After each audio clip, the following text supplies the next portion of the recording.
Hello, my name is Shannon Kelly Rogers. I am a master's student at the University of Florida. This is my capstone project, Brushstrokes and Bonds.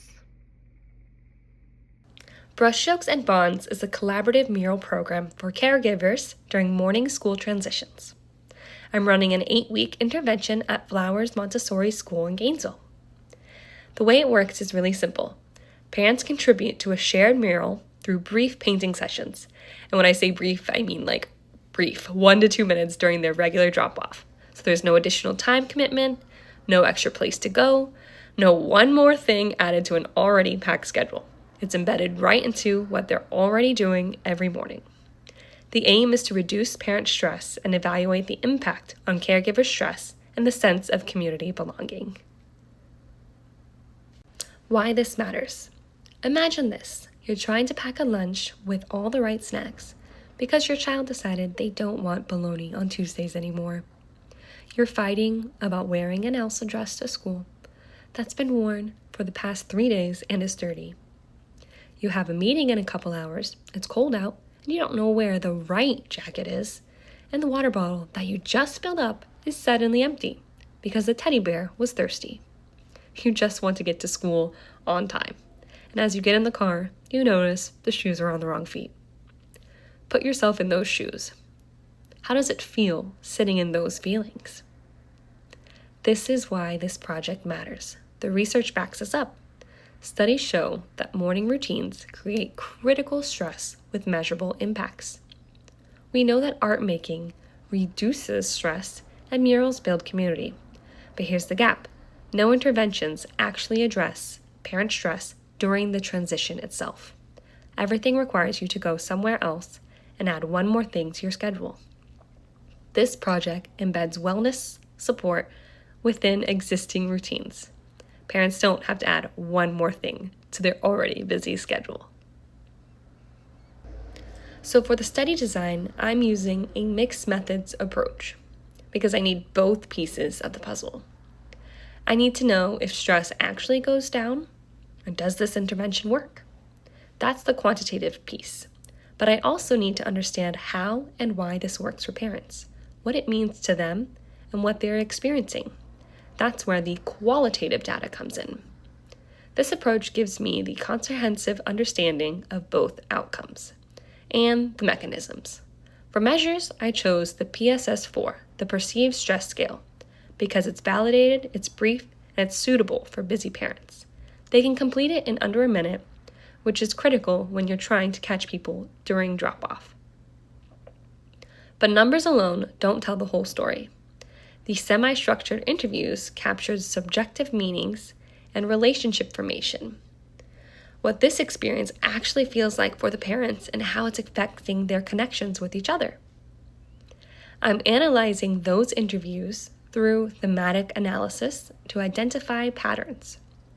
So together, I'm measuring both whether stress goes down and understanding how and why this intervention works.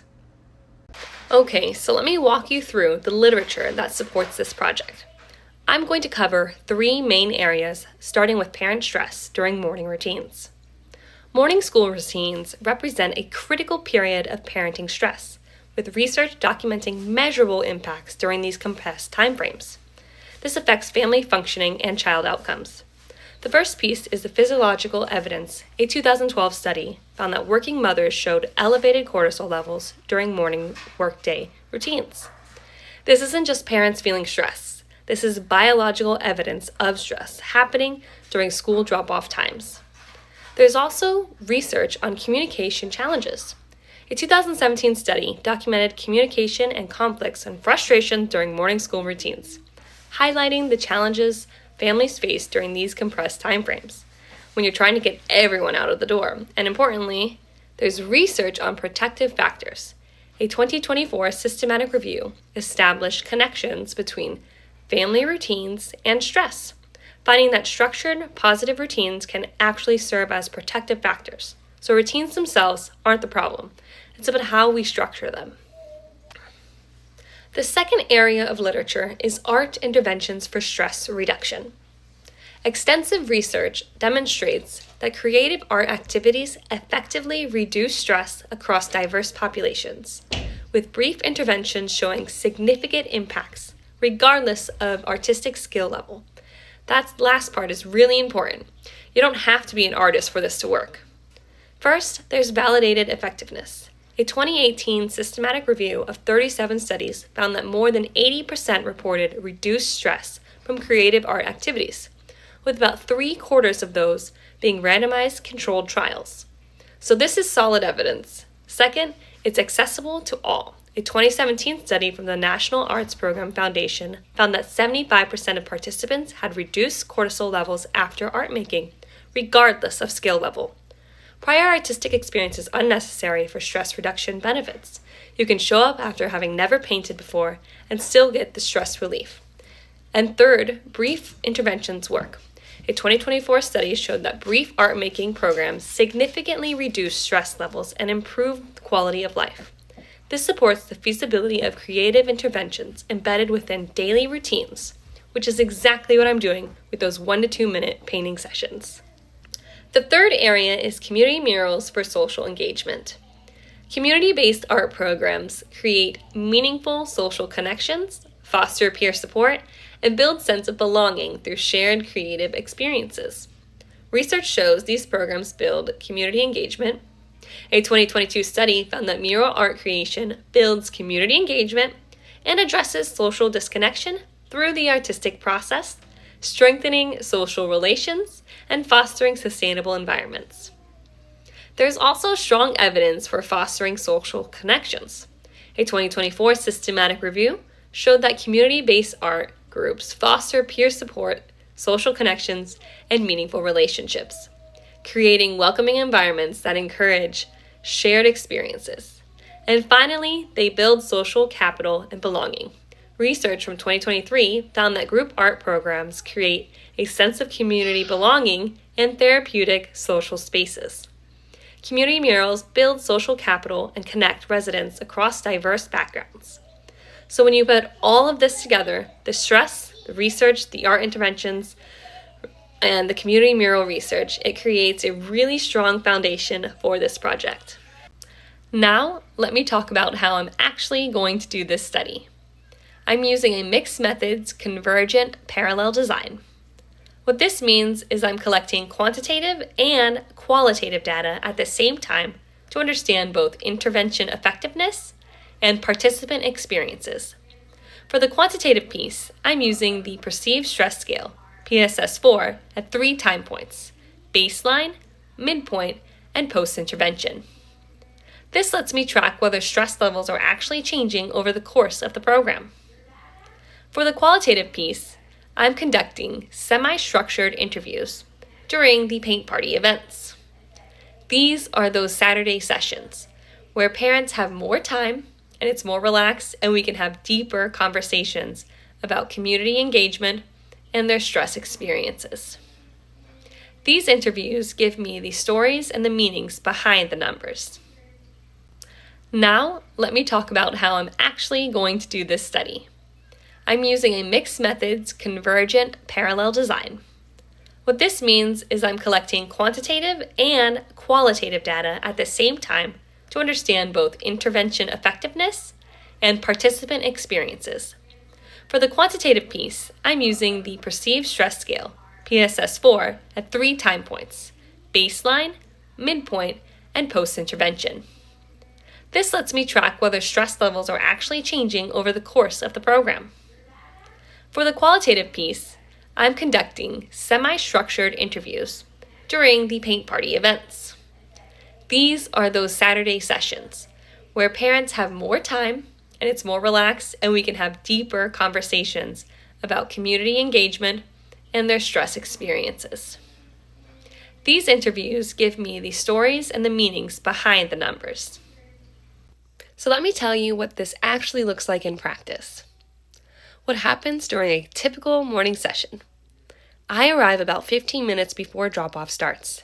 I set up the painting station, I lay out the mural boards, organize the paint by numbers, set up brushes, rags, water, and the hand washing station. Parents drop their kids off by walking them in, and then I invite them over to paint if they have a minute. The beauty is in the simplicity. It's paint by number style, so parents get to choose the number or the color, find the matching section, and fill it in. There's no pressure, no decision fatigue. They just want to create. Some parents for 30 seconds, some stay for a couple minutes. There's no minimum, no requirement. What I've learned through implementation is that the invitation matters. I can't just set up and wait. I need to actively say, hey, would you like to paint for a minute? That personal invitation makes a difference. I've made adjustments based on what I've learned. I've switched to washable markers for numbering because they worked much better than a Sharpie. I added Saturday paint parties when I realized some families don't do weekday drop-off. My pacing expectation at first, I thought the boards would be finished every time, but it was taking longer to complete than anticipated. We've painted through 35-degree cold weather with covered area for backup for rain, and what makes everything work is it's truly embedded.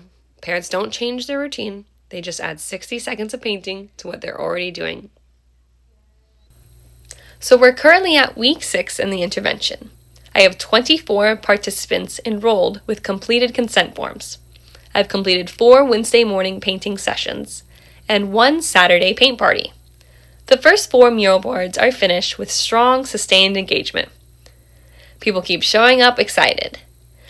For data collected, the baseline survey had 15 responses and the midpoint had 19 responses with our highest number of participation to date.